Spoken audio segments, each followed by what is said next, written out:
Olá, eu me chamo Nathalie, sou professora de Biologia e Geologia e hoje vos trago um vídeo que resolve todas as questões sobre falhas do Exame Nacional. Então, vamos tratar de 3 tipos de falhas mais importantes para saberes no exame.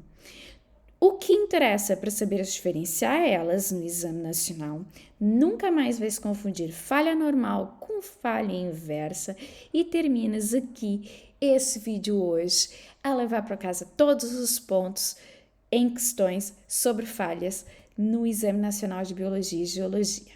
Vamos a isso então? Para começar, o que são falhas? Falhas nada mais são do que deslocamentos entre rochas que acontecem onde se formam como?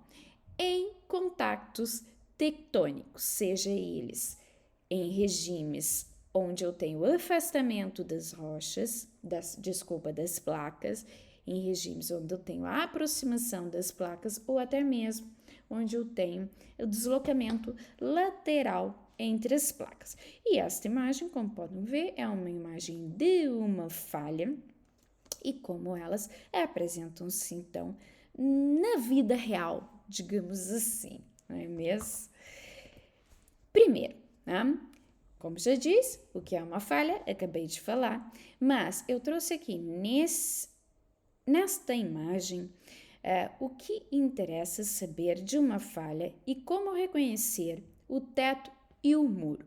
E só assim vai-se conseguir saber o que é uma falha normal e o que é uma falha inversa. Vamos lá. Para começar, o que eu tenho que saber? Eu tenho que saber o que é um plano de falha. Tá? O que é o plano de falha e por que ele interessa? O plano de falha é a interseção entre o deslocamento rochoso. Então, o plano de falha é esse plano que intercepta a rocha quando há uma falha. E por que ele é importante? Porque eu preciso saber o que é o teto e o que é o muro para saber diferenciar o que é uma falha normal e uma falha inversa. Então, o teto, como é óbvio, é aquilo que fica por cima do plano de falha. E eu tenho que saber o que é o plano de falha. Por quê? Porque eles podem apresentar no exame assim, ou eles podem apresentar assim. Se eu souber o que é o plano de falha, eu sei que é sempre o que está por cima do plano de falha, que é o teto, e o que está por baixo do plano de falha, que é, portanto, o muro. Então, o que tem por cima do plano de falha é teto, o que tem por baixo do plano de falha é muro.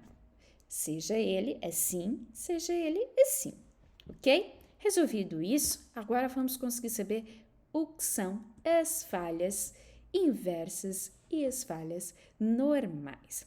Então, aqui, neste plano de falha, eu tenho o plano de falha e eu tenho a mover-se para cima o teto. Agora que já sabemos que o teto é o que fica por cima do plano de falha, é mais fácil conseguirmos perceber isso. Então, eu tenho o teto a mover-se para cima e o muro a mover-se para baixo. Né? Muro desce, teto sobe. Regimes onde o muro desce, falhas onde o muro desce e o teto sobe são consideradas falhas inversas. Esse tipo de falha acontece em qual regime tectônico? Como as setinhas lá em cima já estão a mostrar, em regimes compressivos, onde eu tenho a aproximação das placas tectônicas. Então, aqui eu vejo exatamente o contrário. Eu tenho o muro a subir e o teto a descer. Portanto, aqui eu tenho uma falha normal. Estas falhas acontecem em regimes extensivos de distensão, que então as placas tectônicas estão a afastar uma da outra. Então eu já sei e nunca mais vou errar. Falha inversa e falha normal. Então, teto desce, muro sobe. E agora, a última de todas, eu considero ela a mais fácil. Só que aqui tem uma rasteira e eu já vos vou dizer qual é. Aqui eu tenho a falha de desligamento. Eu tenho as o deslocamento lateral entre as placas tectônicas. É um regime de cisalhamento que chamamos então. E eu tenho aqui então, portanto, os blocos a deslocarem-se lateralmente. E qual é a rasteira que aparece aqui em exame relativamente a estas falhas? Aqui é a única falha em que eu tenho o movimento dos blocos rochosos na horizontal. Então, quando fala em movimento na horizontal, mesmo que não descreva o movimento em si, eu sei que é uma falha de desligamento, porque afinal os outros movimentos não se dão na horizontal, né? Também não é propriamente na vertical, mas não é de todo na horizontal. Então, portanto, é só mesmo a falha de desligamento que se dá na horizontal.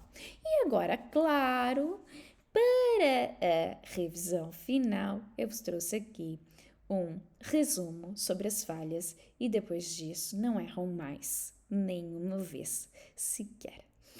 Inversa, então eu tenho o teto a subir, o muro a descer e eu tenho esta falha em regimes compressivos de placas tectônicas. Aqui eu tenho a falha normal, onde eu tenho o muro a descer e o muro a subir e o teto a descer. Ela acontece em regimes distensivos. E aqui eu tenho a falha de desligamento, que acontece em regimes de cisalhamento, e esta, lembrem-se, é a falha onde eu tenho o deslocamento na horizontal. Portanto, termino hoje o vídeo sobre falhas. Tenho certeza que depois desse vídeo, mesmo ele sendo pequenino, não vão mais errar questões sobre essa no exame nacional.